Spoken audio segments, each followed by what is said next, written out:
Welcome दोस्तों। Last time में हमने चैप्टर ओवर किया था ब्लड एंड इट्स कंपोनेंट्स। तो आज स्टार्ट करते हैं सर्कुलेटरी सिस्टम से या फिर कार्डियोवैस्कुलर सिस्टम। तो देखते हैं अपन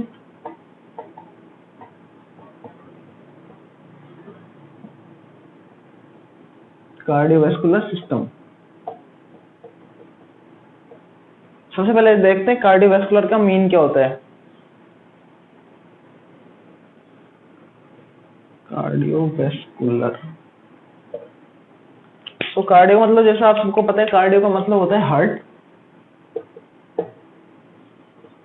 वैस्कुलर का मीन होता है, अपन लेते हैं इसको सर्कुलेटरी सिस्टम के रेफरेंस में, सर्कुलेशन।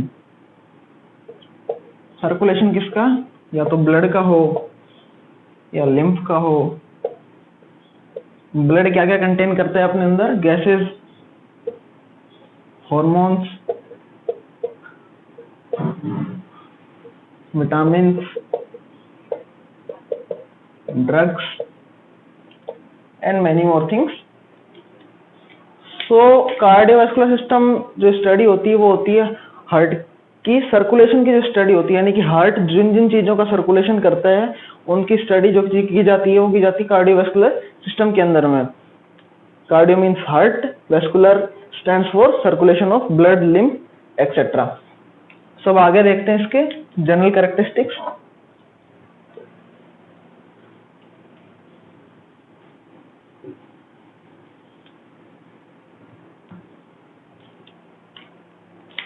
एक तो इसमें डिस्कवरी सबसे पहले की थी विलियम हार्वे ने। विलियम हार्वे 1628 में विलियम हार्वे साहब ने सबसे पहले बताया था कि ब्लड जो है क्लोज्ड वे में काम करता है, यानी कि सबसे पहले अपन मानते हैं एरोटा से ब्लड निकला, पूरी बॉडी में सप्लाई हुआ, उसके बाद डीऑक्सीनेटेड ब्लड वापस आया, राइट एट्रियम के अंदर आया, राइट वेंट्रिकल के अंदर आया, लंग्स में गया, वापस से प्योरीफाई हुआ। और ये जो एक सर्कुलेशन बनता है, इन सब के बारे में सबसे पहले बताया था विलियम हार्वे ने। और जो पोजीशन होती है हार्ट की वो होती है between the lungs,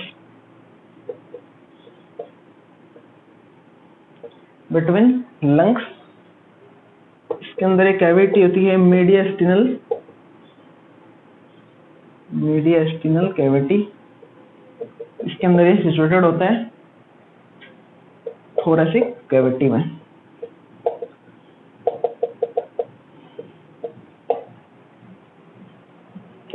hollow muscular organ होता है, आप सब जानते हैं।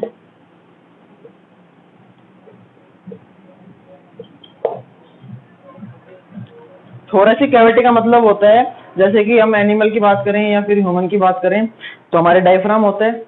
डायफ्राम से अपर पार्ट जो भी होगा वो थोरेक्स के अंदर आएगा, और डायफ्राम से लोअर पार्ट जो भी होगा वो एब्डोमेन के अंदर आएगा। तो ये हार्ट जो होता है मीडियस्टिनल कैविटी होती है लंग्स के बीच में, उसके अंदर थोरेसिक कैविटी जो होती है उसके अंदर जो लंग्स होते हैं और लंग्स के बीच में एक स्पेस होती है जिसको बोलते हैं मीडियस्टिनल कैविटी, उसके अंदर हार्ट सिचुएटेड होता है। लेफ्ट साइड में हल्का सा टिल्ट होता है। और होलो मस्कुलर ऑर्गन है, इसके बारे में आप जानते हैं सब। खोखला होता है, होलो का मतलब, मस्कुलर मतलब मसल्स का बना हुआ होता है, और ऑर्गन होता है अपने आप में अच्छा खासा एक। अब देखते हैं इसकी सर्कुलेशन, एक बार इसमें एक दो पॉइंट हो देखते हैं पहले।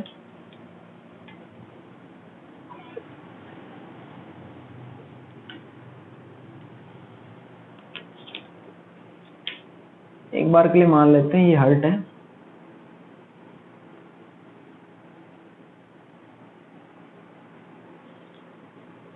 ये हार्ट मान लेते हैं अपन। Right atrium, left atrium, right ventricle, left ventricle, ऐसे मान लेते हैं। इधर की साइड मानते हैं अपन लंग्स हैं, इधर की साइड है बॉडी, और बीच में अपन रखते हैं हार्ट को। सबसे पहले अपन देखते हैं लेफ्ट वेंट्रिकल से ब्लड निकला ऑक्सीजनेटेड एओर्टा की हेल्प से, वो गया बॉडी के अंदर, सप्लाई हुआ, अगेन कलेक्ट होगा ये और आएगा राइट एट्रियम के अंदर, डीऑक्सीजनेटेड ब्लड होगा, इसमें आएगा, इससे ब्लड राइट वेंट्रिकल में आएगा, राइट वेंट्रिकल से अगेन आएगा लंग्स के अंदर, लंग्स के अंदर लेके आएगी इसको पल्मोनरी आर्टरी, लंग्स में ऑक्सीनेटेड होगा ये और वापस से सप्लाई कर दिया जाएगा लेफ्ट एट्रियम को, then left ventricle, then again वही साइकिल चलता रहेगा। ये ऑक्सीनेटेड होगा ब्लड। तो अपन देख रहे हैं इधर की साइड में जो ब्लड होता है लेफ्ट पोर्शन में, सॉरी राइट पोर्शन के अंदर, तो इसमें होता है डीऑक्सीनेटेड ब्लड, ये जाता है लंग्स में सप्लाई, देन फिल्टर होता है और अगेन लेफ्ट एट्रियम के अंदर आएगा फिल्टर होके। तो जो left side, sorry right side वाला कोई पोर्शन है, इस वाले पार्ट को अपन बोलते हैं पल्मोनरी साइड, पल्मोनरी और वीनस साइड, क्योंकि मेनली यहाँ पर डीऑक्सीनेटेड ब्लड मिलता है। पल्मोनरी साइड या फिर वीनस साइड बोलते हैं अपन इसको। और जो लेफ्ट वाला जो हार्ट का पोर्शन होता है, इसके अंदर मिलता है ऑक्सीनेटेड ब्लड, अओर्टा से ऑक्सीनेटेड ब्लड सप्लाई होता है पूरी बॉडी को, देन डीऑक्सीनेटेड कलेक्ट होकर वापस आता है राइट एट्रियम के अंदर। तो जो राइट साइड, सॉरी जो लेफ्ट साइड वाला हार्ट का पोर्शन है और जो इसकी सप्लाई होती है, उनको बोलते हैं अपन सिस्टेमिक और आर्टेरियल साइड। ये पॉइंट है, इसमें आप ध्यान रखेंगे इनको। डीऑक्सीनेटेड वाला हिस्सा पल्मोनरी और वेनस साइड, ऑक्सीनेटेड वाला हिस्सा सिस्टेमिक और आर्टेरियल साइड। लेफ्ट साइड में ऑक्सीनेटेड ब्लड, राइट साइड में हार्ट के डीऑक्सीनेटेड ब्लड होगा। इसके बाद देखते हैं बेसिक स्ट्रक्चर।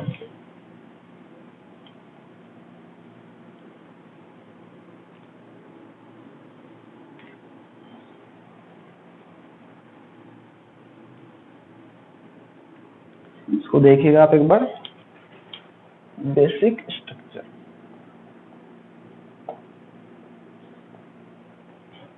मान लेते हैं ये हार्ट है,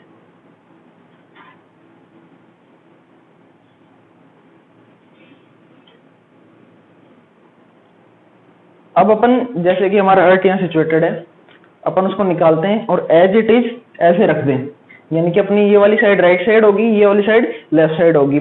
तो इसी तरह से ये वाली साइड लेफ्ट साइड होगी और ये वाली साइड राइट साइड होगी। सेम अपन जैसे इस तरह से खड़े हों और ऐसे की ऐसे स्टडी करें, अगर हार्ट को यो निकाले यो रख दें, तो जो ये वाली साइड है ये राइट और इसको हम लिख सकते हैं लेफ्ट।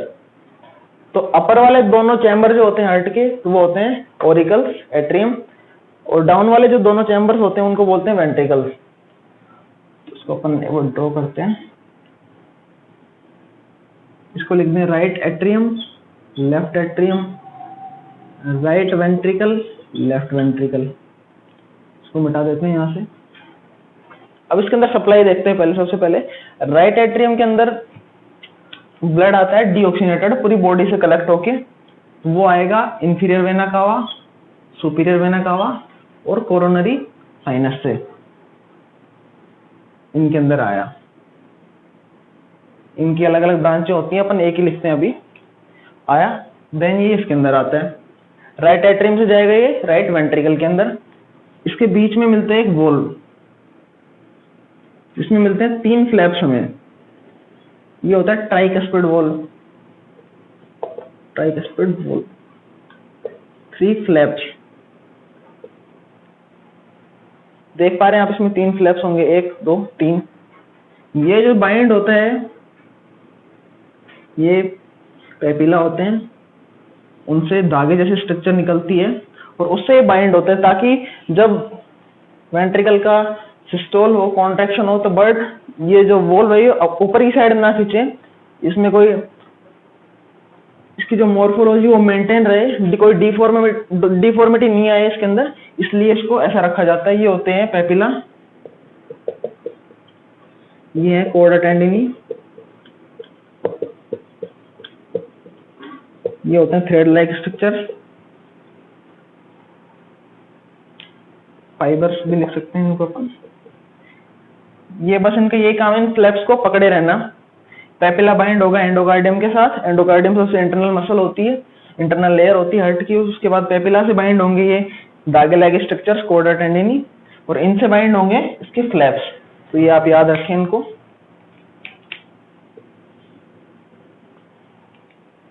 इधर की साइड में जो लेफ्ट एट्रियम से आएगा ब्लड लेफ्ट वेंट्रिकल के अंदर, इन दोनों के बीच में वॉल मिलता है, इसको बोलते हैं bicuspid valve. Bicuspid valve, 2 flaps मिलते हैं इसके अंदर, इसको मेटल वॉल भी बोलते हैं, ये भी आप ध्यान में रखें। मेटल वॉल, इससे ब्लड आ जाएगा लेफ्ट वेंट्रिकल के अंदर। उसके बाद यहां से निकलती है आर्टरी और इधर से निकलती है पल्मोनरी आर्टरी। लेफ्ट एट्रियम के अंदर एंटर करती है पल्मोनरी वेन। यहां पर अगेन 2 वॉल देखने को मिलते हैं, सेमीलूनर वॉल,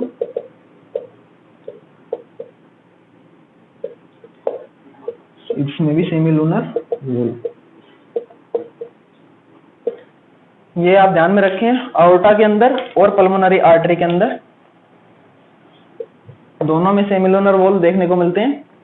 और एक एक्सेप्शन भी है कि जो पल्मोनरी आर्टरी होती है उसके अंदर डीऑक्सीनेटेड ब्लड मिलता है और जो पल्मोनरी वेन होती है उसके अंदर मिलता है ऑक्सीनेटेड ब्लड। जनरली ऐसा माना जाता है कि जो आर्टरी होती है उनके अंदर ऑक्सीनेटेड ब्लड ही होता है, लेकिन ऐसा नहीं है। ये आप एक्सेप्शन देख सकते हैं, यहाँ पे पल्मोनरी वेन है, इसके अंदर ऑक्सीनेटेड ब्लड देखने को मिल रहा है अपने को। उसके बाद इसमें एक पॉइंट है कि जो लेफ्ट वेंट्रिकल की वॉल होती है वो थिक होती है, थिकन्ड वॉल। ऐसा जरूरी भी है क्योंकि प्रेशर काफी ज्यादा रहता है, पूरी बॉडी में ब्लड सप्लाई करना होता है, तो सिस्टोल के टाइम पर हार्ट की जो वॉल होती है वो बर्स्ट ना हो जाए, इसलिए इसको ज्यादा मजबूती दी जाती है इस जगह पे लेफ्ट वेंट्रिकल की वॉल्स को मोटा रखकर, इसलिए इसकी वॉल जो होती है वो थिक मिलती है। इसको आप याद में रखेंगे, लेफ्ट वेंट्रिकल की वॉल थिक मिलती है देखने को। तो ये इसकी बेसिक स्ट्रक्चर है। 4 चैम्बर्स होते हैं, right atrium, left atrium, right ventricle, left ventricle. इसमें inferior vena cava, superior vena cava और कोरोनरी साइनस से ब्लड आएगा लेफ्ट एट्रियम के अंदर। उसके बाद ट्राइगस्पिड वॉल से नीचे आएगा लेफ्ट वेंट्रिकल के अंदर, सॉरी राइट वेंट्रिकल के अंदर। उसके बाद ये जाएगा पल्मोनरी आर्टरी से। इधर की साइड लेफ्ट एट्रियम है, इनके अंदर मिलता है बाइकस्पिड वॉल, 2 फ्लैप्स होते हैं उसके अंदर, मेटल वॉल भी बोलते हैं, इसको आप ध्यान में रखें। इनको, इन दोनों वॉल्स को एवी वॉल्स भी बोलते हैं, एवी वॉल्स, एट्रियो वेंट्रिकुलर वॉल्स, ये भी इनका नाम है। इनके बीच में सेप्टा मिलते हैं, जैसे कि ये सेप्टा हो गया, तो इनका नाम दे देंगे अपन इंटर ऑरिकुलर। 2 ऑरिकल्स के बीच में अगर कोई सेप्टा है तो उसको बोलते हैं इंटर ऑरिकुलर सेप्टा। 2 वेंट्रिकल्स के बीच में कोई सेप्टा है, इंटर वेंट्रिकुलर सेप्टम, ये हो जाएगा एट्रियो वेंट्रिकुलर सेप्टम। भाई एट्रियम और वेंट्रिकल के बीच में कोई जो सेप्टम है, कोई दीवार है, तो उसका नाम ऐसे रख देंगे अपन। ये इसके बेसिक चीजें थी, आगे इसको देखेंगे डिटेल में एक एक चीज को। तो आगे चलते हैं इसमें।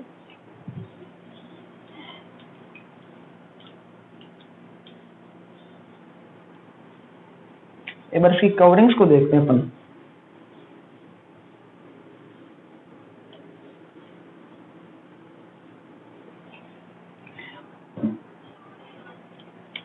कवरिंग्स ऑफ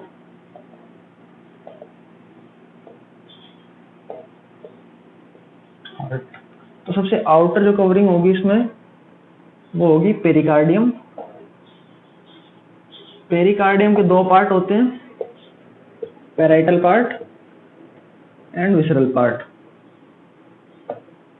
जो पैराइटल पार्ट होता है वो आउटर मोस्ट पार्ट होता है, सबसे आउटर कवरिंग होती है हार्ट की, और जो विसरल पार्ट होता है वो उसके अंदर वाला पोर्शन होता है। यानी कि जो पेरिकार्डियम होती है उसको आप ऐसे मान सकते हैं, उसकी 2 लेयर होती हैं, बाहर वाली लेयर होती है पैराइटल, अंदर वाली होती है विसरल लेयर। पैराइटल जो लेयर होती है इनइलास्टिक टिश्यू से बनी हुई होती है, इनइलास्टिक टिश्यू या फिर लेयर होती है इनइलास्टिक।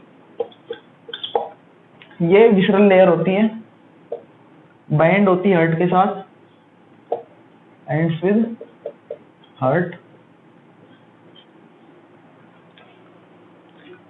मेनली इस लेयर का काम होता है हार्ट को प्रोटेक्शन प्रोवाइड करना, जर्क से प्रोवाइड करना, आउटर इंजरी से प्रोटेक्शन प्रोवाइड करना, और सडन कोई एकदम से एक्सपेंशन हो जाए ब्लड की मसल्स के अंदर तो उससे बचाने के लिए भी पेरिकार्डियम हेल्प करती है। कैसे करती है कि इसके जो दो पार्ट हैं, पैराइटल पार्ट और विसरल पार्ट, इन दोनों के बीच में स्पेस होता है, इसको बोलते हैं पेरिकार्डियल सैक, और इन दोनों के बीच में लुब्रिकेटिंग फ्लूइड भरा हुआ होता है जिसको बोलते हैं पेरिकार्डियल फ्लूइड। पेरिकार्डियल फ्लूइड, तो यही फ्लूइड जो होता है prevents from jerk, prevents from jerk and acute expansion, acute expansion, ये इसके काम होते हैं। जो पेरिकार्डियल फ्लूइड होता है, अचानक कोई सडन जर्क लग जाए, एकदम से मसल्स में एक्सपेंशन हो, हार्ट बर्स्ट ना हो, उस चीज से बचाने के लिए पेरिकार्डियल सैक के अंदर पेरिकार्डियल फ्लूइड देखने को मिलता है। ये आउटर मोस्ट लेयर है। और इसमें एक पॉइंट ध्यान रखने का है, विसरल लेयर जो होती है हार्ट की, उसी को अपन एपिकार्डियम बोलते हैं, एपिकार्डियम। ये आप याद में रखेंगे कि जो विसरल लेयर है उसी को बोलते हैं अपन एपिकार्डियम। सो पेरिकार्डियम होगी, उसी का पार्ट है एपिकार्डियम, जो अंदर वाली पेरिकार्डियम होती है उसी को बोलते हैं अपन एपिकार्डियम। इसके बाद दो लेयर और होती हैं, एक होती है मायोकार्डियम जो मेनली जो मेजर पोर्शन मसल्स जो होती हैं हार्ट का वो फॉर्म करती है, और सबसे अंदर वाला पार्ट होता है एंडोकार्डियम, जो कि जिसके साथ आपने देखा था पेपिला बाइंड है वेंट्रिकल्स की वॉल के अंदर, तो वो होती है एंडोकार्डियम। ये हार्ट की कुछ लेयर्स थी। उसके बाद देखते हैं जनरल फंक्शन।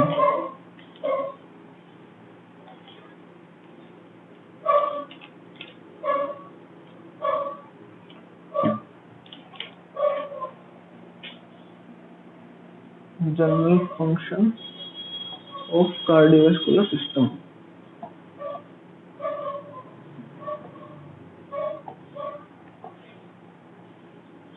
सबसे पहला पॉइंट जो आता है इसमें होता है transportation of gases, transportation of gases with the help of blood. अपन ने ब्लड के पहले लेक्चर के अंदर भी देखा था, जो प्रीवियस चैप्टर था उसके अंदर की जो ब्लड होता है उसके अंदर हीमोग्लोबिन मिलता है, उसके साथ गैसेस बाइंड कर जाती हैं, और जो ब्लड होता है उसको सर्कुलेट हार्ट की हेल्प से किया जाता है। इसलिए इसको बोलते हैं कि गैस के ट्रांसपोर्टेशन में भी हार्ट का एक या फिर कार्डियोवैस्कुलर सिस्टम का एक मेजर रोल होता है। अगेन होता है ट्रांसपोर्टेशन ऑफ WBC, ये किसके लिए होता है? इम्यूनिटी के लिए। तो अपन बोल सकते हैं ब्लड हमारी इम्यूनिटी बनाने में बहुत बड़ी हेल्प करता है। WBC को कैरी तो करता है, साथ में उसको ट्रांसपोर्ट भी करता है पूरी बॉडी में, इसलिए इसका इम्यूनिटी मेंटेन करने में एक मेजर रोल माना जाता है। और लास्ट एक इंपॉर्टेंट पॉइंट आता है इसके अंदर, वो आता है मेंटेन होम्योस्टेसिस। होम्योस्टेसिस का मतलब होता है कि बॉडी का इंटरनल एनवायरनमेंट कांस्टेंट रेट पे मेंटेन रहे, उसमें कोई भी चेंज ना आए, आयंस के मैकेनिज्म में कोई भी चेंज ना आए, पीएच के मैकेनिज्म में कोई भी चेंज ना आए, जनरल कैरेक्टरिस्टिक्स जिस भी चीज के जैसे हैं वो वैसे के वैसे मेंटेन रहे, टेम्परेचर वैसा रहे, पीएच वैसा रहे, अदर जितनी भी मैकेनिज्म बॉडी में चल रही है वो मेंटेन रहे। तो ये कांस्टेंट इंटरनल बॉडी एनवायरनमेंट, ये इसके अंदर कि जो है भाई ब्लड जो है या फिर कार्डियोवैस्कुलर सिस्टम जो है वो होम्योस्टेसिस बनाने में हेल्प करता है। होम्योस्टेसिस होता है बॉडी का जो इंटरनल एनवायरनमेंट है वो कांस्टेंट रहे। इसके अंदर क्या क्या आता है? टेम्परेचर, पीएच, आयन सिस्टम, ये सब मेन पार्ट है इसके अंदर। इसको अपन बफर से भी रिलेट कर सकते हैं कि भाई बॉडी के अंदर जो भी इंटरनल प्रोसेस चल रही है वो एक कांस्टेंट रेट पे चल रही है, उनमें कोई भी चेंज ना हो। इसके अंदर कार्डियोवैस्कुलर सिस्टम का मेजर रोल होता है। तो आज अपन इतना ही रखते हैं। अगले लेक्चर में अपन देखेंगे, शुरुआत करेंगे कंडक्शन सिस्टम ऑफ हार्ट से और देखेंगे cardiac cycle. So thank you so much.